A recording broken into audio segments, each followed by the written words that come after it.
নমস্কার সবাইকে। আজ অনেক দিন পরে নিমন্ত্রণ বাড়ি খেতে গিয়েছিলাম, তাও আবার শ্রাদ্ধ বাড়ি। কিন্তু আইটেমস কম ছিল না।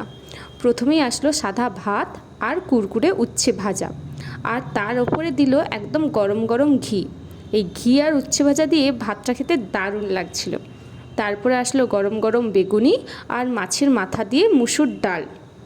ডালের ওপরে লেবুর রসটা মাখিয়ে খেতে সেই লাগছিল একদম। ওটা দিয়েই তো সব ভাত খাওয়া হয়ে গিয়েছিল।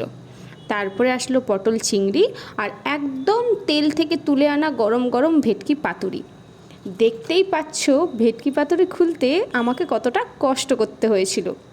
যা হোক যা, এত কষ্ট করার পরে ভেটকি পাতুরিটা খোলা গেল। কিন্তু এত কষ্ট আমার সত্যি বলছি বিফলে যায়নি।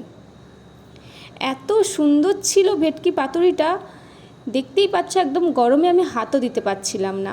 প্রথমে ভেটকি পাতুরিটা অল্প ভাতের সাথে মাখিয়ে মুখে দিলাম, একটা ছিল ঝাঁঝালো গন্ধ, খুব সুন্দর খেতে ছিল।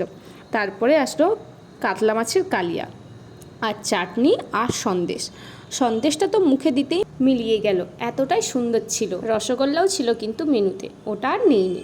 পাঁপড়টা ক্যাপচার করতে তো ভুলেই গিয়েছি। লাস্টে আসলো মিষ্টি দই। এত খাওয়ার পরে দইটা পুরোটা খেতেই পাচ্ছিলাম না। খাওয়ার শেষে দিয়েছিল হাজমোলা। ধন্যবাদ সবাইকে। কেমন লাগলো ভিডিওটা অবশ্যই কমেন্ট করে জানাবেন। থ্যাংক ইউ সবাইকে।